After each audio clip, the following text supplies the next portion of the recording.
आदाब। सहारा news network में आपका खैर मकदम है। आप देख रहे हैं आलमी सहारा। खबरनामा लेकर हाजिर हूं मैं मुइन शादाब। सबसे पहले एक नज़र सुर्खियों पर।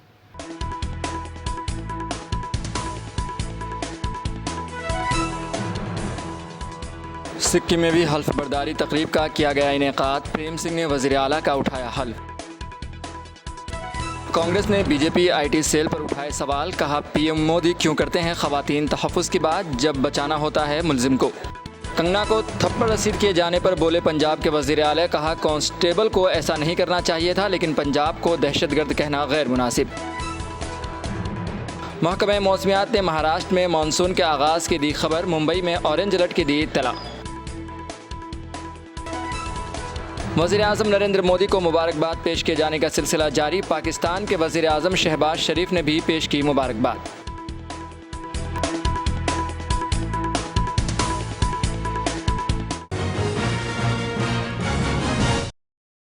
सिक्किम में भी असम्बली इंतखाब के नताइज के बाद आज हल्फ बर्दारी तकरीब का इनेकाद अमल में आया, जिसमें नामजद वज़ीर आला प्रेम सिंह तमांग ने पलजोर स्टेडियम में सिक्किम के वज़ीर आला के तौर पर हल्फ उठाया। वाज़ेह रहे कि दूसरी बार सिक्किम के वज़ीर आला का ओहदा प्रेम सिंह ने संभाला है। वज़ीर-ए-आज़म नरेंद्र मोदी ने ओहदा संभालने के बाद अफसरान से बातचीत की। पीएमओ अफसरान को खिताब करते हुए पीएम नरेंद्र मोदी ने कहा 10 साल पहले हमारे देश में एक शबीह बनी हुई थी कि पीएमओ एक ताकत का मरकज़ है, एक बहुत बड़ा पावर सेंटर है और मैं न इक़्तिदार के लिए पैदा हुआ हूँ। दोस्तों, 10 साल पहले हमारे देश में एक छवि बनी हुई थी कि पीएमओ एक शक्ति का केंद्र है, एक बहुत बड़ा पावर सेंटर है और मैं न सत्ता के लिए पैदा हुआ हूं, न मैं शक्ति अर्जित करने के लिए सोचता हूं। मेरे लिए पीएमओ सत्ता केंद्र बने, पीएमओ शक्ति केंद्र बने, ये न मेरी इच्छा है न मेरा वो रास्ता है। और इसलिए 2014 से हमने जो कदम उठाए, आपने मार्क किया होगा और पहले जो पीएमओ में रहे होंगे उनसे पूछ लेना, हमने इसको एक कैटलिक एजेंट के रूप में ही डेवलप करने की कोशिश की है। वो कैटलिक एजेंट के यहां से ऊर्जा प्रसारित होती रहे, यहां से नई नई चेतना प्रसारित होती रहे, जो पूरे तंत्र के अंदर एक प्रकार से विद्युत की तरह नई चमक दे, नई रोशनी दे, नई सामर्थ्य दे। और मेरी कोशिश रही है कि पीएमओ ये सेवा का अधिष्ठान होना चाहिए, पीएमओ ये पीपल्स पीएमओ होना चाहिए, ये मोदी पीएमओ नहीं हो सकता। जिन्होंने आपके पुरुषार्थ को मोहर लगाई है, ये चुनाव मोदी के भाषणों को मोहर नहीं है, ये चुनाव आपके 10 साल के हर सरकारी कर्मचारियों के पुरुषार्थ को मोहर लगी हुई है। इसलिए इस विजय के बड़े हकदार अगर कोई है तो आप लोग हैं। इस विजय के सच्चे हकदार कोई हैं तो भारत सरकार के हर कर्मचारी भी हैं कि जिन्होंने एक विजन के लिए अपने आप को खपा देने में कोई कमी नहीं रखी और देश में पहले से बहुत तेज गति से काम हुए, जिसका परिणाम भी नजर आ रहा है।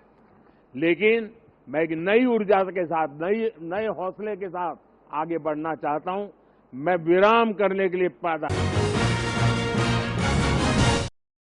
कांग्रेस के लीडर सुप्रिया श्रीनेत ने बीजेपी के आईटी सेल पर सवाल उठाए हैं। उन्होंने कहा कि यह बीजेपी की आईटी सेल है या दरिंदों का जमवाड़ा है।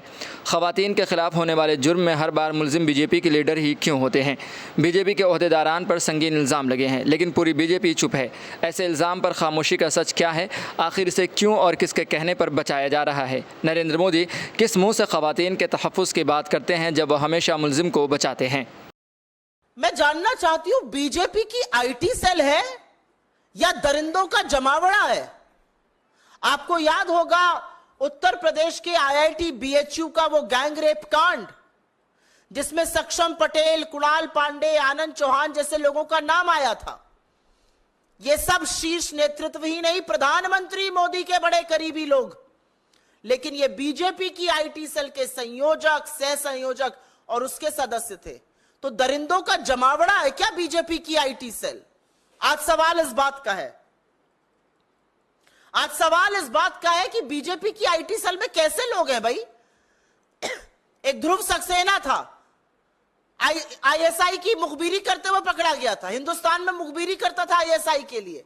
ये किन दरिंदों से, किन लोगों से भरा हुआ है बीजेपी की फेक न्यूज फैक्ट्री, बीजेपी की आईटी सेल। और बीजेपी में कितने महिला विरोधी लोग हैं भाई। हाथरस से लेके लखीमपुर, लखीमपुर से लेके उन्नाव, उन्नाव से लेकर चाहे वो उत्तराखंड की अंकिता भंडारी हो, चाहे वो गुजरात की बेटी बिल्किस बानो हो, चाहे वो इस देश की सबसे होनहार खिलाड़ी बेटियां हो, हर बार आरोपी बीजेपी का नेता, कभी कुलदीप सेंगर, तो कभी चिन्मय आनंद, तो कभी ब्रजभूषण, तो कभी अंकिता भंडारी का हत्यारा जिसके पिता बीजेपी के नेता है। कैसे लोगों से बीजेपी भरी पड़ी है। और सवाल इस बात का है कि इतने गंभीर आरोप आपके एक बड़े पदाधिकारी के खिलाफ लगे, लेकिन एक शब्द नहीं बीजेपी की ओर से, कोई प्रतिक्रिया नहीं, कोई उस पर एक्शन लेने की बात नहीं। तो आज सवाल इस बात का है कि सुई टपक सन्नाटे का सच क्या है। किसको बचाया जा रहा है, क्यों बचाया जा रहा है, किसके कहने पर बचाया जा रहा है। अगर इतना बड़ा आरोप किसी बीजेपी के बड़े पदाधिकारी पर लगा है तो बीजेपी का नेतृत्व क्या कर रहा है। नरेंद्र मोदी किस मुंह से महिलाओं की संरक्षण की बात करते हैं जब वो संरक्षण हर बार आरोपी को देते हैं।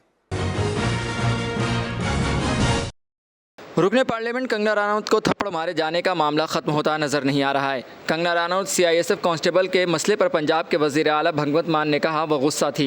उन्होंने पहले भी कुछ कहा था और लड़की सीआईएसएफ कांस्टेबल के दिल में इसे लेकर गुस्सा था। ऐसा नहीं होना चाहिए था, लेकिन इसके जवाब में एक फिल्मी अदाकार, स्टार और एमपी होने के बावजूद यह कहना कि पूरा पंजाब दहशतगर्द है गलत है। देखो ਉਹ ਇੱਕ ਗੁੱਸਾ ਉਹਨੇ ਪਹਿਲਾਂ ਇਸ ਤਰ੍ਹਾਂ ਦਾ ਬੋਲਿਆ ਹੋਇਆ ਤੇ ਉਹਦਾ ਗੁੱਸਾ ਕਿਤੇ ਨਾ ਕਿਤੇ ਉਸ ਕੁੜੀ ਦੇ ਦਿਲ 'ਚ ਹੋਣਾ ਨਹੀਂ ਚਾਹੀਦਾ ਸੀ ਇਸ ਤਰ੍ਹਾਂ ਹੈਨਾ।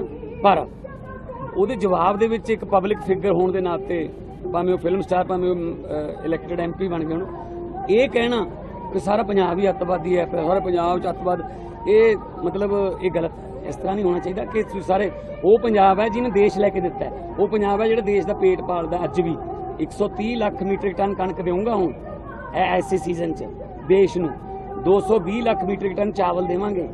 ਅਸੀਂ ਦੇਸ਼ ਦਾ ਢਿੱਡ ਭਰਦੇ ਹਾਂ। ਅਸੀਂ ਕੁਰਬਾਨੀਆਂ ਅੱਜ ਵੀ ਸਾਡੇ ਜਿਹੜੇ ਨੌਜਵਾਨ ਨੇ ਉਹ ਕਾਰਗਿਲ ਤੋਂ ਲੈ ਕੇ ਮਾਈਨਸ ਤੇ ਪਲੱਸ ਡਿਗਰੀ ਜਿਹੜੇ -50 ਦੇ ਵਿੱਚ ਤਾਂ ਜਦੋਂ ਠੰਡ ਦੇ ਵਿੱਚ ਕਾਰਗਿਲ 'ਚ ਖੜੇ ਹੁੰਦੇ ਨੇ ਤੇ ਆਹ ਹੁਣ ਜੂਨ 'ਚ ਗੰਗਾ ਨਗਰ ਤੇ ਜੈਸਲਮੇਰ ਦੇ ਟਿੱਬਿਆਂ 'ਚ +50 ਦੇ ਵਿੱਚ ਖੜੇ ਨੇ। ਸੋ ਅਸੀਂ ਦੇਸ਼ ਦੀ ਰੱਖਿਆ ਕਰਨ ਵਾਲੇ ਤੇ ਦੇਸ਼ ਨੂੰ ਮਤਲਬ ਇੱਥੇ ਤੱਕ ਆਜ਼ਾਦੀਆਂ ਦਿਵਾਉਣ ਵਾਲੇ ਲੋਕ ਆ ਤੇ ਤੁਸੀਂ ਇੱਕ ਹਰੇ ਗੱਲ ਤੇ ਕਹਿੰਦੇ ਨੇ ਅੱਤਵਾਦੀ ਨੇ ਵੱਖਵਾਦੀ ਨੇ, ਕਿਸਾਨ ਬਹਿ ਜਾਣ ਇਹ ਅੱਤਵਾਦੀ ਨੇ, ਕੋਈ ਵੀ ਉਹਨਾਂ ਦੇ ਵਿਰੁੱਧ ਕੋਈ ਬਹਿ ਜਾਏ ਅੱਤਵਾਦੀ ਨੇ ਵੱਖਵਾਦੀ ਨੇ। ਸੋ ਇਸ ਤਰ੍ਹਾਂ ਗਲਤ ਗੱਲ ਹੈ। ਪੰਜਾਬ ਜਿਹੜਾ ਉਹ ਦੇਸ਼ ਦਾ ਧੁਰਾ ਹੈ, ਸੋ ਧੁਰਾ ਸਹੀ ਰਹੂਗਾ ਤਾਂ ਦੇਸ਼ ਸਹੀ ਰਹੂਗਾ। जम्मू कश्मीर में नेशनल कॉन्फ्रेंस के लीडर उमर अब्दुल्ला ने कहा कि तीसरी बार सरकार तो बना रहे हैं, लेकिन पहली बार वह इत्तेहाद की सरकार चलाने जा रहे हैं। जब वे गुजरात के सीएम रहे तब इत्तेहाद नहीं था, जब 10 साल पीएम रहे तब भी इत्तेहाद नहीं था। इन्होंने पिछले 5 सालों में वह सब कुछ किया जिसका वे सालों से वादा करते आए थे, चाहे वो 370 हो या राम मंदिर हो। लेकिन इतना सब कुछ करने के बाद भी उनकी सीटें बढ़ने के बजाय कम हो गईं। जो 400 पार की बात कर रहे थे वे 300 पार भी नहीं कर पाए। भाजपा को भी इसे एक हार की तरह लेना चाहिए। हाँ, वो थर्ड टाइम तो है, लेकिन ज़िंदगी में पहली बार कोalition। अभी तक शायद 3 या 4 बार गुजरात के मुख्यमंत्री रहे, कभी कोalition नहीं। इससे पहले 10 साल मुल्क के वज़ीर आज़म रहे, कोई कोalition नहीं। यहाँ तक कि पिछली हुकूमत में जिस तरह एलाइज़ को बेइज्जत किया गया क्योंकि उनकी ज़रूरत नहीं थी, ये पहली मर्तबा है कि वज़ीर आज़म साहब को कोalition चलाना पड़ रहा है। अब इसका मुल्क पे क्या असर होगा, बीजेपी या हुकूमत की कारकर्दगी पे क्या असर होगा, ये देखेंगे हम। लेकिन ये कोई बड़ी कामयाबी बीजेपी का तो है नहीं। बिना एलाइज़ के वो हुकूमत नहीं बना सकते। और मैं इस बात से हैरान हूँ कि ये जो पिछले 5 साल की हुकूमत रही, इसमें बीजेपी ने वो सारा कुछ कर दिया जिसका वो सालों साल से जो है लोगों से वादा करते आए, चाहे वो 370 हो, चाहे वो राम मंदिर हो। लेकिन ये सारा करने के बाद भी लोगों ने उनकी सीटें बढ़ाई नहीं, कम की। जो 400 पार की बात कर रहे थे वो 300 भी पार नहीं कर सके। जो 370 की बात कर रहे थे उनकी गाड़ी तो 270 पर 240 वो 270 भी पार नहीं कर सके। तो कहीं ना कहीं तो जिस तरह हम अपने हार को समझने की कोशिश कर रहे हैं, उसको मतलब उससे कुछ सीखने की कोशिश कर रहे हैं, बीजेपी को भी ये इलेक्शन जो है एक हार के तौर पे तस्लीम करनी चाहिए। कांग्रेस के लीडर गुलाम अहमद मीर ने तीर्थयात्रियों की बस पर हुए हमले पर कहा कि यह बहुत ही अफसोसनाक हादसा है जिसमें 10 लोगों की मौत हुई है। जिस इलाके में यह हमला हुआ है उसे पुरअमन इलाका माना जाता था। शायद मरकज़ी हुकूमत वज़ारत दाखिला जम्मू कश्मीर के हालात पर पर्दा रखे हुए हैं। भारत सरकार की जिम्मेदारी बनती है कि वह साफ तौर पर बता दे कि इस वक्त जम्मू कश्मीर के क्या हालात हैं। देखो, सबसे पहले तो बहुत ही दुखद बात है, ये अफसोस की बात है कि 10 सिविलियंस की जाने गई, इसमें करीब 30 के आसपास जख्मी अस्पतालों में पड़े हुए हैं। और दूसरी बात, ऐसे एरिया में ये इंसिडेंट हुआ है कि जहां पीक मिलिटेंसी में भी कभी मिलिटेंसी इफेक्टेड नहीं माना जाता था। ऑलमोस्ट ये पीसफुल एरिया माना जाता था, क्योंकि माता वैष्णो देवी और शिवखोरी ये आपसी जो कनेक्टिविटी ऑलवेज मतलब कवर्ड भी रहता था और पीसफुल भी रहता था, कोई इफेक्ट नहीं रहा। और अब जब इस एरिया से मिलिटेंसी अटैक की खबरें कल आई तो मेरे ख्याल से जो जम्मू कश्मीर को समझते हैं तो उनके रोंगटे खड़े हुए होंगे कि अगर रियासी में शिवखोरी के पास में ये इंसिडेंट होता है तो इसका मतलब रिमेनिंग जम्मू कश्मीर की सिचुएशन क्या हो सकती है। शायद कहीं न कहीं central government, home ministry, agencies उस चीज पर फिर पर्दा रखे हुए जो पिछले 4-5 साल से देश को सुनाया जा रहा है एक तरफा कि हमने वहां सिचुएशन ठीक की, हमने वहां कंट्रोल किया, हमने वहां ऑल आउट किया, फिनिश आउट किया, जितने भी स्लोगन दिए गए। मगर उसके बावजूद देखा जाए तो इन्हीं 3-4 सालों में और ज्यादा खूंखार टाइप अटैक्स हुए। आपको याद होगा राजौरी में 15 दिन मतलब एनकाउंटर चला और उसके बाद भी कुछ हाथ नहीं लगा। कई सारे लोगों की जाने गई, उसमें फोर्सेस की जाने गई। और आप देखेंगे अभी चुनाव से पहले कोई 3-4 इंसिडेंट हुए और अब इस जगह पर ये इंसिडेंट होना लगातार कहीं न कहीं एग्जिस्टेंस दिखाने की कोशिश की जा रही। आर्मी पर कई सारे अटैक्स हुए आपके राजौरी साइड में जो पीक मिलिटेंसी में भी इतना इफेक्टेड नहीं माना जाता था।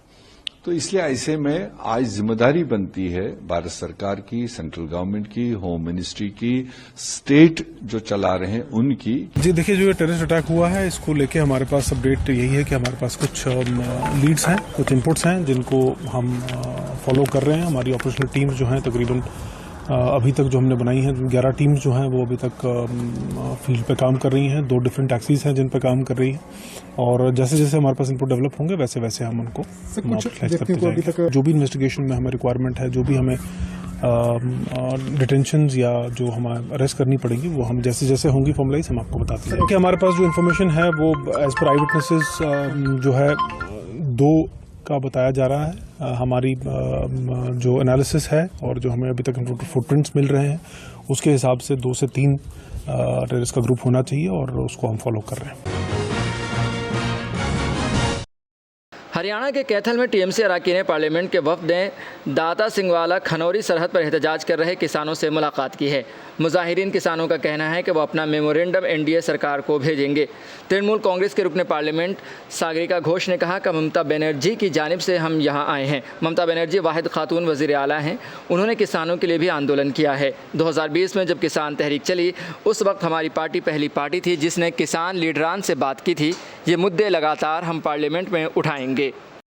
हम यहाँ सहानुभूति जताने के लिए, एकजुटता जताने के लिए, समर्थन जताने के लिए ममता बनर्जी की तरफ से हम लोग यहाँ आए हैं और हम हम मानते हैं कि किसान के साथ हैं। किसान हमारे अन्नदाता बंदोपाध्याय वो बंगाल की महिला मुख्यमंत्री है, एकमात्र महिला मुख्यमंत्री है। ममता जी उन्होंने लगातार किसान के लिए आंदोलन किया है।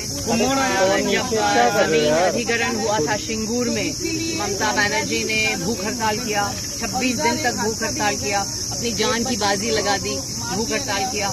और फिर 2020 में जब बड़ा किसान आंदोलन चला, उस समय हमारी पार्टी तृणमूल कांग्रेस, हमारी पार्टी पहली पार्टी थी जो किसान लीडर से मुलाकात की। हम आपके पास आए, हम किसान लीडर से बातचीत की, और हम समझते हैं कि हम हर वक्त किसान के साथ हैं, किसान के साथ थे, किसान के साथ रहेंगे, किसान के मुद्दे उठाएंगे। चुनाव तो भले ही हो चुके हैं, पर अब किसान की जो मांगी हैं, जो समस्याएं हैं, किसान की जो पीड़ा है, ये तो अभी भी है ना।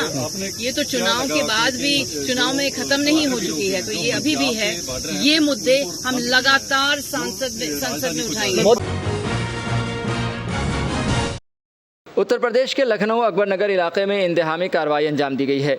कुकरेल नदी के किनारे बने मकानों को गिराने की मुहिम शुरू हुई है, जिस पर डीसीपी रवीन त्यागी ने कहा, ये इंतजामियों के साथ अफसरान मौजूद हैं। अकबरनगर में इंतहामी कार्रवाई चल रही है, सिक्योरिटी के पुख्ता इंतजाम किए गए हैं, सीसीटीवी भी लगाए गए हैं। आरएफ की 2 कंपनी सिविल की फोर्स मौके पर मौजूद है। देखिए, यहाँ पे एलडीए नगर निगम प्रशासन के सभी अधिकारीगण मौजूद हैं। ध्वस्तीकरण का अभियान अकबरनगर में चल रहा है। इसमें सुरक्षा की दृष्टि से पुख्ता इंतजाम किए गए हैं। सीसीटीवी कैमरे पूरी की पूरी जो सड़क है वहां पे और अंदर की जगह भी लगाए गए हैं, उनकी लगातार मॉनिटरिंग चल रही है। इसके साथ ही हमारी 2 कंपनी आरएएफ, इसके साथ पीएसी की 3 कंपनी, सिविल पुलिस की तमाम फोर्स यहाँ पर मौके पर मौजूद है। सुरक्षा व्यवस्था के पुख्ता इंतजाम किए गए हैं। इसके साथ ही मीडिया सेल को भी 24 घंटे एक्टिव रखा गया है। कोई भी अफवाह किसी भी तरीके की अगर फैलाने का प्रयास करेगा तो उससे सख्ती से निपटा जाएगा। इसमें प्रशासन के सभी अधिकारीगण जो हैं वो जाकर के उनको आवंटन के संबंध में अवगत करा रहे हैं, और ये कार्रवाई भी साथ ही साथ प्रचलित है। शदीद गर्मी की वजह से आतिशज़दगी का सिलसिला जारी है। यूपी के आगरा साई का तकिया क्रॉसिंग के पीछे झाड़ियों में आग लग गई, जिस पर फायर ब्रिगेड की गाड़ियों ने काबू पाया। फायर ब्रिगेड के अफसर अमर सिंह ने कहा कि हमें लग रहा है किसी शरारती लोगों ने आग लगाई है। हमने लगभग आग बुझा दी है, कोई जानी और माली नुकसान नहीं हुआ है। ये किसी, हमको लगता है किसी शरारती तत्व ने द्वारा लगाई गई आग है। ऐसे आग लगती नहीं है। गेट बंद था, और जैसे हमको धुआं मिला, वहीं से हमको सूचना मिली कि हम 3 गाड़ी लेके आए, और आग चारों तरफ से जो घेर के हमने बुझा दी है। लगभग 5% आग बची है, वो भी विदिन 2-3 मिनट में बुझ जाएगी। कोई जीव हानि नहीं हुए और कोई दिक्कत नहीं, कोई परेशानी, कोई नुकसान नहीं हुआ का। महकमा मौसमियात ने मुंबई में मानसून के आगाज़ की खबर दी है। आईएमडी के डायरेक्टर सुनील कामले ने कहा कि 9 जून से ही मुंबई में मानसून ने दस्तक दी है। आने वाले 2 दिन भी जुनूबी कोंकण में अच्छी बारिश हो सकती है। महाराष्ट्र के लिए हमने येलो अलर्ट जारी किया है, और जुनूबी महाराष्ट्र के कुछ हिस्सों के लिए ऑरेंज अलर्ट जारी किया गया है। वहाँ भारी बारिश हो सकती है। रत्नागिरी, मुंबई, सिंधुदुर्ग, सोलापुर, नागपुर, नांदेड़ के लिए ऑरेंज अलर्ट जारी है। मौसम ने ऑलरेडी 2 दिन पहले मुंबई में दस्तक दी है। 9 तारीख को ही मुंबई में बारिश चालू हो गया और मुंबई में दस्तक दी है। और कल और आज मुंबई में काफ़ी अच्छी बारिश हुई है। और आने वाले 2 दिन के लिए भी जो हमारा साउथ कोंकण है वहाँ अच्छी बारिश हो सकती है। और रेस्ट ऑफ द महाराष्ट्र आप देखोगे तो पूरा महाराष्ट्र में हमने येलो अलर्ट दिया है। और जो साउथ महाराष्ट्र है वहाँ कहीं कहीं ऑरेंज अलर्ट है, उधर थोड़ी सी भारी वर्षा होने की संभावना है। सर, आप क्षेत्र बता पाएंगे कौन कौन से क्षेत्र, जैसे कि क्षेत्रीय जिले की बात करें? हमने अभी मुंबई, रत्नागिरी, सिंधुदुर्ग के लिए ऑरेंज अलर्ट दिया है। वैसे ही साउथ महाराष्ट्र के लिए सोलापुर, नांदेड़, लातूर के लिए भी थोड़ा सा ऑरेंज अलर्ट दे दिया है। सर, क्या स्थिति, कितनी बारिश हुई मुंबई में, कुछ आप संख्या बता पाएंगे? आज मुंबई में बारिश ऑलमोस्ट 65 सेंटीमीटर से ज़्यादा बारिश हुई है। वो बारिश हमने सांता क्रूज में रिकॉर्ड हुई है।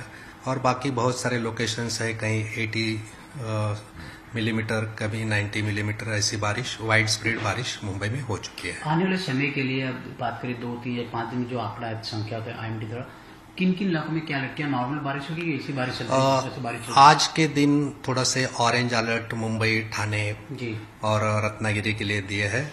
और ऑरेंज अलर्ट जैसे साउथ महाराष्ट्र के लिए भी दिए गए हैं और 2 दिन के बाद में थोड़ी सी बारिश में कमी आने की संभावना है। राजस्थान में जबरदस्त गर्मी के बाद बारिश का आगाज हो गया है। राजस्थान के उदयपुर में बारिश हुई है, जिसके बाद लोगों को शदीद गर्मी से राहत मिली है। नरेंद्र मोदी के तीसरी बार वज़ीर-ए-आज़म बनने पर मुबारकबादियों का सिलसिला जारी है। मुल्क और बैरून मुल्क की अहम शख्सियात ने वज़ीर-ए-आज़म मोदी को मुबारकबाद दी है। पड़ोसी मुल्क पाकिस्तान के वज़ीर-ए-आज़म शहबाज शरीफ ने वज़ीर-ए-आज़म नरेंद्र मोदी को भारत के वज़ीर-ए-आज़म का हल्फ लेने पर मुबारकबाद दी है। दुनिया भर में फ़िलिस्तीन के तई इजहार हमदर्दी का मुजाहिरा किया जा रहा है। स्पेन के शहर बिलबाओ में भी एहतजाजी मुजाहिरे जारी हैं। गोगनहाइम म्यूज़ियम के सामने लोगों ने सड़क पर लेटकर एहतजाज किया और गज़ा में फौरी जंग बंदी का मुतालबा किया।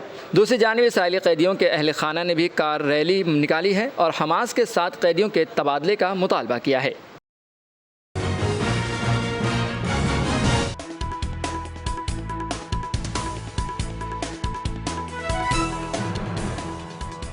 सिक्किम में भी हल्फ बर्दारी तकरीब का किया गया इनेकाद। प्रेम सिंह ने वज़ीर आला का उठाया हल्फ। कांग्रेस ने बीजेपी आईटी सेल पर उठाए सवाल, कहा पीएम मोदी क्यों करते हैं ख़वातीन तहफ़्फ़ुज़ की बात जब बचाना होता है मुलजिम को। कंगना को थप्पड़ रसीद किए जाने पर बोले पंजाब के वज़ीर आला, कहा कांस्टेबल को ऐसा नहीं करना चाहिए था, लेकिन पंजाब को दहशतगर्द कहना गैर मुनासिब। महकमा मौसमियात ने महाराष्ट्र में मानसून के आगाज़ की दी खबर, मुंबई में ऑरेंज अलर्ट की दी इत्तला। वज़ीर-ए-आज़म नरेंद्र मोदी को मुबारकबाद पेश किए जाने का सिलसिला जारी। पाकिस्तान के वज़ीर-ए-आज़म शहबाज शरीफ ने भी पेश की मुबारकबाद।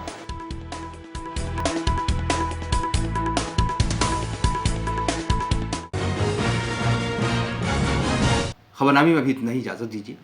आदाब। सारा